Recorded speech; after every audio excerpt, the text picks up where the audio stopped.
বৃষ্টি তো ভিজিনি, ফ্রিজের ঠান্ডা পানিও খাইনি, তারপরে যে কিসের জন্য জ্বর আসলো, গায়ে ব্যথা, গলাও বসে গেছে।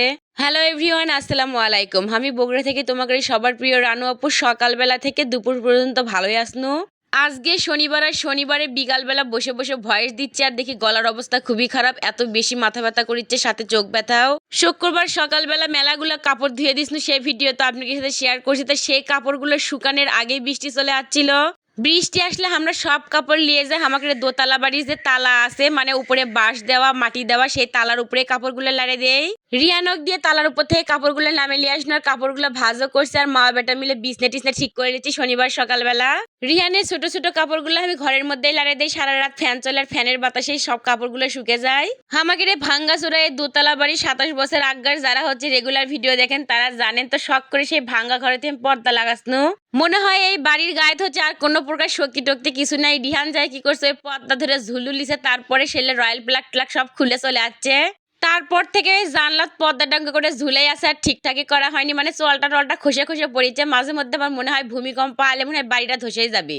কালকেও মিষ্টি কুমড়া রান্দিস নু রিহানের জন্য মুরগির গোসত দিয়ে, সেই মিষ্টি কুমড়া গুলো বাড়ির সগলি খাওয়ালিছে, রিহানের জন্য তরকারি নাই। রিহান খুব একটা সবজি খাবার চায় না, ঢেঁড়স খাওয়া শিখছে, বটবটি খাওয়া শিখছে, এনানা পুঁই শাক খাওয়া শিখছে। মিষ্টি কুমড়া বা কদু দেখি ভালোই খাচ্ছে, না পায় কাকির কাছ থেকে কদুটা আবার চায়া লিয়াচ্ছে, আমাকে আর আসলো না, কাকির থেকে লিয়াচ্ছে এটা মুরগিদের রান্দিমো। হাটত নাকি এই কচুর লতি আসলো না, এই খুশটা পড়া লতিগুলো লিয়াচ্ছে, এই মাজুনি দিয়ে ডোলে ডোলে তুলনু, ইউটিউবে দেখছুনু, যেগুলো দিয়ে তুললে নাকি তাড়াতাড়ি হয়, তা হয়ই না। মাজুনি দিয়ে ঘষার পর কচুর লতি পরিষ্কার করতে পারিনি, তারপরে বটি দিয়ে কুটালিছে। এদিকে বৃষ্টি আসছে, আর বৃষ্টির মধ্যে না বাইরে আন্দা খুবই বিরক্ত। কালকে আমি একটা ভিডিও কষনু যে কদু দিয়ে ব্রয়লার মুরগিদের রান্দিছি, তা অনেকজনই কয় যে এটা কেমনে খাই, সি গরুর গোস্ত দিয়ে খাই, এটা সেটা মেলা কথা, কিন্তু আমরা ব্রয়লার মুরগি দিয়েও খাই।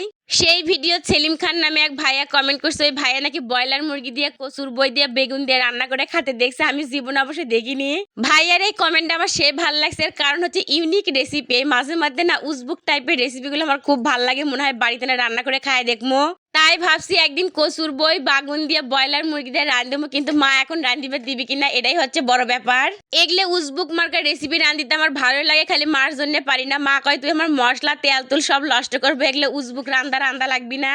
আমরা কচুর লতির সাথে আলু দিয়ে পুরপুরি খাই, কিন্তু কাটলের বিচি কোনোদিনও খাইনি। তো মেলা জন্য আমি দেখছি যে কাটলের বিচি দিয়ে কচুর লতি দিয়ে তরকারি খাই, তা আজ কাটলের বিচি কচুর লতি বাটা মাছ দিয়ে পুরপুরি করিচ্ছি। মিষ্টি কুমড়া হয়ে গেছে, এই যে ব্রয়লার মুরগি দিয়ে রিহানের জন্য এটা আবার করে নিন, এখন কেউ খায় লিবি কিনা এটাই বড় কথা। মা এদিকে মুরগি কাটির চার ভাতও নামে নিছি।